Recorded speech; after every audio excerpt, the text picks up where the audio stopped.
Channel. कैसे हैं आप सब? होप सो आप सब बढ़िया होंगे। So students, in our class we have completed the chapter of planning. आज हम करेंगे प्लानिंग के बाद नेक्स्ट आता है ऑर्गेनाइजिंग। ऑर्गेनाइजिंग क्या है?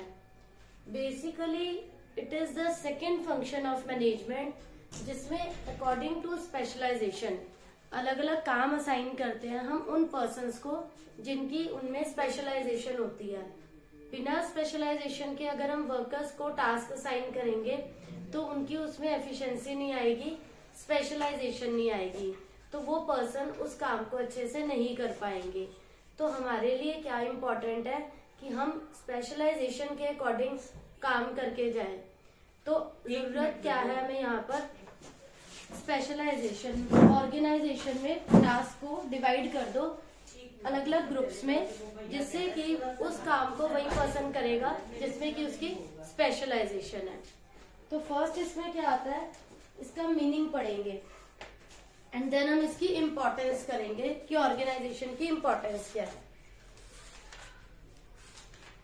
तो organization can be identified as grouping and identifying of activities in the organization to establish productive relations for the achievement of goals। इसमें हम आइडेंटिफाई करते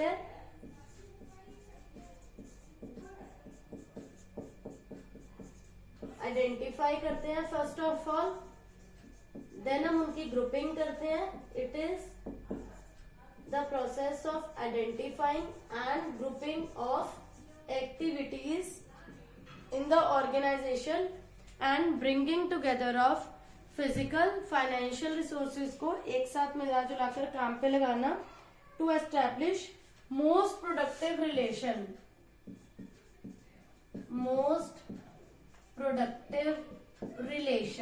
को establish करना किसके बीच में?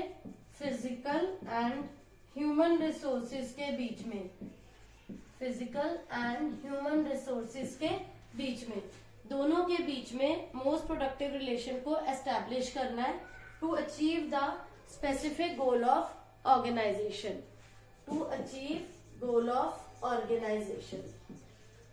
तो this is the second step. Management का फर्स्ट काम क्या था, फर्स्ट स्टेप क्या था? प्लानिंग करना। प्लानिंग करी पूरे डिपार्टमेंट के लिए, सब वर्कर्स के लिए। Then is to divide the work. First of all identify करना, देन उनकी ग्रुपिंग करना, किसके लिए?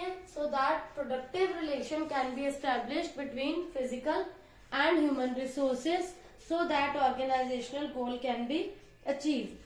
For example, your school plan to conduct sports day और annual function. All the teachers are assigned different duties and coordinator is appointed, जिसको सब लोग क्या करेंगे? रिपोर्ट करेंगे सभी काम के लिए। तो अलग अलग डिपार्टमेंट को, अलग अलग लोगों को, अलग अलग स्टूडेंट्स को डिफरेंट ड्यूटीज दी, रिसोर्सेज को अरेंज करा गया, एक कोऑर्डिनेटर को अपॉइंट करा जिसको कि सब रिपोर्ट करेंगे। सिमिलरली ऑर्गेनाइजेशन में भी ऐसा ही होता है। नेक्स्ट हम करेंगे इम्पोर्टेंस ऑफ ऑर्गेनाइजिंग। हम ये क्यों स्टडी कर रहे हैं, क्या नीड है ऑर्गेनाइजिंग को स्टडी करने की? Importance of organizing. तो इसमें फर्स्ट आता है बेनिफिट इन स्पेशलाइजेशन। ऐसा करने से हमें स्पेशलाइजेशन का बेनिफिट मिलता है, बिकॉज हमने होल वर्क को डिवाइड करा एंड वो पर्सन वही काम कर रहा है जिसमें कि उसकी क्या है बच्चों? स्पेशलाइजेशन है, जिससे कि उसका प्रॉपर एफिशिएंटली वो काम कर सकता है।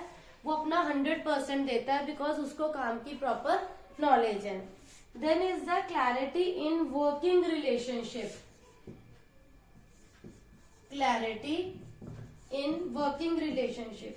यहाँ पर क्या होता है? क्लियरली डिफाइन करते हैं किस पर्सन को, किस एम्प्लॉय को कितनी अथॉरिटी है एंड कितनी रिस्पॉन्सिबिलिटी है, so that each manager knows very clearly कि वो किसको जो है वो ऑर्डर करेगा, किससे वो काम के लिए बोल सकता है, एक्सपेक्टेशंस क्या है, उनको authority, responsibility each and every employee की जो है इनिशियली डिफाइन कर दी है, सो दैट वो आपको रिपोर्ट करेंगे। सुपीरियर सबऑर्डिनेट रिलेशन जो है it is clearly defined, so that there can not be any type of confusion. Superior subordinate relation is clearly defined, there is no confusion, everything is clear कि who will report whom. Next आता है इसके बाद optimum utilisation of resources. Organising अगर नहीं होगा तो आप ऐसे पर्सन को ऐसा वर्क असाइन करेंगे जिसकी उसको नॉलेज नहीं है, वहां पर बच्चों क्या प्रॉब्लम आएगी, रिसोर्सेज की वेस्टेज होगी. तो to achieve optimum utilisation of resources we will assign the work to the person जिसकी कि उसमें एफिशिएंसी है, so that there should be no overlapping of work, no duplication of work, there are no chances कि एक ही work को दो different लोग कर रहे हैं. Then is the adoption to change. जब भी चेंजेस होते हैं बिजनेस एनवायरनमेंट में तो हम ऑर्गेनाइजेशन फंक्शन की हेल्प से डिफरेंट डिपार्टमेंट्स जो है हमारे यहाँ पर डिफरेंट ग्रुप एक्टिविटीज हैं, तो हम उस चेंज को अडॉप्ट करते हैं वहां पर जहां पर वो चेंजेस करने के लाने के लिए इजिली उन्हें हम एक्सेप्टेबल करते हैं, उन्हें समझाते हैं, गाइड करते हैं, कम्युनिकेट करते हैं कि अगर वो चेंजेस लाए जा रहे हैं ये उनके बेटर के लिए है, for the betterment of future. तो उन्हें हम मेंटली प्रिपेयर करते हैं, इसके लिए हम उन्हें ट्रेनिंग्स प्रोवाइड करते हैं, मोटिवेट करते हैं फाइनेंशियली, नॉन फाइनेंशियली, सो दैट वो इजीली उस चेंज को अडेप्ट कर सके. एंड इफ उनको उस पर्टिकुलर काम की नॉलेज नहीं है तो हम इसके लिए उसको ट्रेनिंग भी प्रोवाइड करते हैं, सो दैट वो चेंजेस को इजीली अडेप्ट करें and there should not be any problem of chances of utilization of resources की कोई वेस्टेज भी हो या किसी के मन में इस चीज की कोई फ्रस्ट्रेशन रहे. How will we do that work कि फॉर एग्जांपल आज से बहुत साल पहले क्या हुआ था बैंक्स में कि like all work initially all work is done manually, hand work होता था.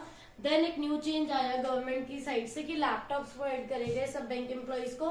तो that time there were so many employees who left the job कि we can not manage that laptop, we can not carry the work, हम laptop नहीं, computer नहीं चला सकते. And those who की मतलब जिन्होंने अडेप्ट करा, हु अडेप्ट द चेंजेस, वो अपने वर्क में सक्सेसफुल रहे, वो कंटिन्यू करते रहे जॉब को. एंड जो बाकी थे उन्हें अपनी जॉब को छोड़ना पड़ा because they are not able to continue, कि उन्हें लगा हम चेंजेस को अडॉप्ट नहीं कर सकते. तो ऑर्गेनाइजेशन में चेंजेस चलते रहते हैं, एम्प्लॉइज को हमें प्रिपेयर करना पड़ता है, वो अकॉर्डिंगली अडेप्ट करें. Then is the expansion and growth.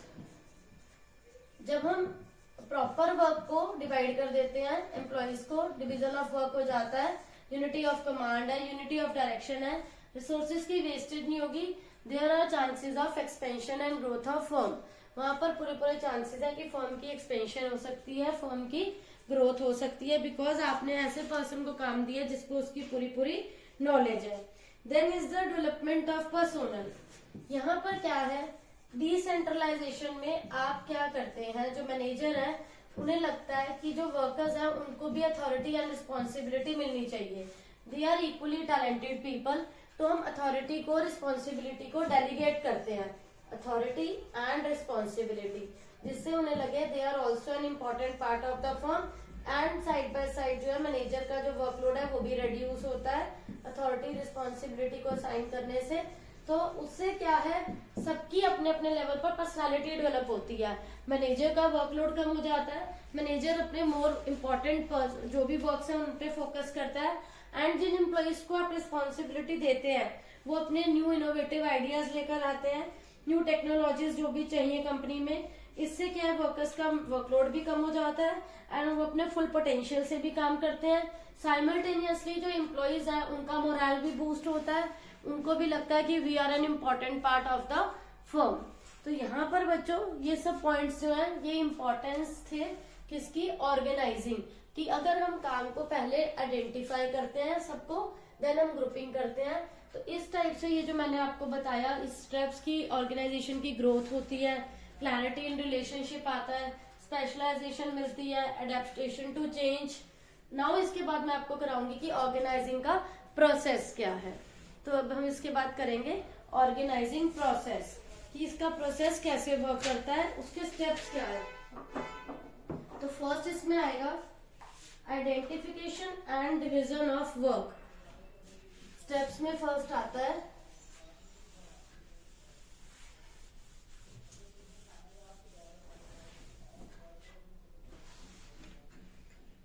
सबसे पहले हमें ये देखना है टोटल वर्क क्या है. Process of organizing, one of the most important question from exam point of view, जिसमें फर्स्ट स्टेप हम करते हैं identification and division of work. Identify करना है पूरी ग्रुप एक्टिविटीज के अकॉर्डिंग, फिर आपने डिवाइड करना है according to specialization. First step is कि आप देखोगे होल वर्क है क्या, तो उसे आपको फिर एज पर प्लान डिवाइड करना है। डिवीजन ऑफ वर्क से क्या प्रॉब्लम सॉल्व होती है, there is no duplication of work, no burden on one person, क्योंकि वर्क को आपने डिवाइड कर दिया है। फॉर एग्जाम्पल बैंक में क्या होता है, आप जब वर्क का डिवीजन करते हैं, वन पर्सन जो है वो कैश का वर्क करता है, वो कैश पे उस पे काउंटर पे है। एक पर्सन को आपने लोन डिपार्टमेंट में दे रखा है, लोन डिपार्टमेंट असाइन किया हुआ है, एंड एक पर्सन आपसे चेक कलेक्ट करता है, इश्यू करता है। तो different works are assign to different persons, in that case efficiency increase होती है एंड वर्कलोड जो है वो कम हो जाता है। Then is the departmentalisation. Now the second point is departmentalisation. Departmentalisation क्या है कि आपने अलग अलग डिपार्टमेंट्स बना दिए। किसके डिपार्टमेंट्स बना दिए, फंक्शनल डिपार्टमेंट और division department. There are two types of department. For example functional में अब क्या आएगा कि जितनी भी जॉब्स हैं रिलेटेड टू प्रोडक्शन, तो प्रोडक्शन डिपार्टमेंट के पास आ जाएंगी, सेल्स वाली सेल्स डिपार्टमेंट के पास चली जाएंगी।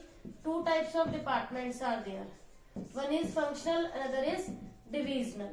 अब फंक्शनल डिपार्टमेंट कैसा है कि लाइक एक फाइनेंस डिपार्टमेंट आपने डिवाइड कर दिया, वन इज प्रोडक्शन डिपार्टमेंट बना दिया, another is sales department. Finance department का काम फाइनेंस अरेंज करना है, प्रोडक्शन डिपार्टमेंट का काम प्रोडक्शन करना है, एंड सेल्स का काम सेल्स देखना है। बट डिविजनल ऑर्गेनाइजेशन में क्या होता है, यहाँ पर we are producing single commodity, and in divisional we are manufacturing many commodities. तो एक पर्टिकुलर कमोडिटी से सारे, लाइक आप मेडिसिन बना रहे हैं, तो मेडिसिन से related finance, production, sale is one department. Then medicine के अलावा आप कॉस्मेटिक्स बना रहे हैं, तो उसके अंदर finance, production and sales second department. Divisional में क्या है, एक कमोडिटी से रिलेटेड जितने भी टास्क है वो एक सिंगल डिपार्टमेंट में आएंगे। सेकेंडली कॉस्मेटिक्स से रिलेटेड सारी एक्टिविटीज एक सिंगल डिपार्टमेंट में आएंगी। फंक्शनल में क्या है, single commodity we are preparing and उसके अलग अलग जो डिपार्टमेंट्स है वो आपने डिवाइड कर दिए हैं। Then is the assignment of duties, very important step. Assignment of duties means आप अथॉरिटी एंड रिस्पॉन्सिबिलिटी असाइन कर रहे हैं। असाइनमेंट ऑफ ड्यूटीज में अथॉरिटी एंड रिस्पॉन्सिबिलिटीज असाइन कर रहे हैं। किसे असाइन कर रहे हैं, डिफरेंट मैनेजर्स को, डिफरेंट पर्सोनल को, कि उनको अपने हेड के अकॉर्डिंग आप काम असाइन कर रहे हैं जो उनको स्किल और क्वालिफिकेशन को मैच कर रहा है। Employees are assigning duties by giving them a document called job description. आप उन्हें एक डॉक्यूमेंट देते हैं उनकी स्पेशलाइजेशन के according, that is known as job description, कि what work they have to perform, उनको ड्यूटीज क्या है वो सब आपने इसमें मेंशन कर दिया, और वो उनकी स्किल, उनके टैलेंट को मैच करना चाहिए। Then is the establishing reporting relationship. Then हम क्या करेंगे, हु विल रिपोर्ट whom, ये आपको क्लियर करना बहुत जरूरी है। कौन एम्प्लॉय किसको रिपोर्ट करेगा, मतलब आपको ये क्लियर करना है so that there should not be any type of confusion कि who will report whom, clear करना बहुत जरूरी है सो दैट कंफ्यूजन आ रहे किसी भी एम्प्लॉय के माइंड में। लाइक जो प्रोडक्शन के एम्प्लॉयज हैं वो प्रोडक्शन डिपार्टमेंट को कांटेक्ट करेंगे, या जो सेल्स वाले हैं वो सेल्स वाले को कांटेक्ट करेंगे, तो क्लियर होना बहुत जरूरी है। फाइनेंस वाले जो वर्कर्स हैं जो फाइनेंस अरेंज करने में लगे हुए हैं, फाइनेंस डिपार्टमेंट को कांटेक्ट करेंगे। तो यहाँ पर मैटर क्या करता है, there should be superior subordinate relationship, superior subordinate relationship.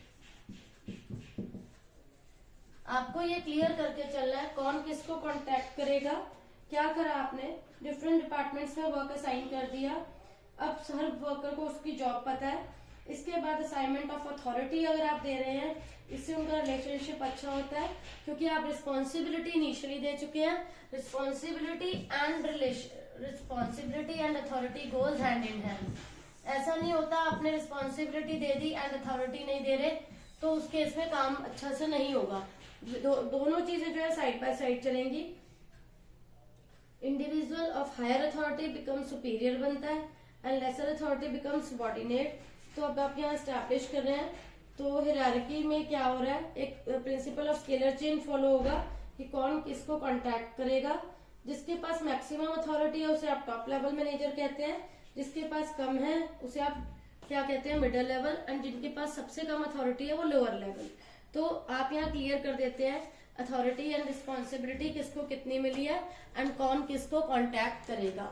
तो ये हुआ बच्चों हमारा यहाँ पर ऑर्गेनाइजिंग प्रोसेस कंप्लीट, जिसमें फर्स्ट स्टेप था identification and division of work, then departments में डिवाइड कर दिया वर्क को आपने, देन आपने ड्यूटीज असाइन कर दी सबको, then is establishing reporting relationship, कि उनके रिलेशनशिप को एक्सप्लेन कर दिया आपने, क्लियर कर दिया who will contact whom, and so that there should not be any type of confusion.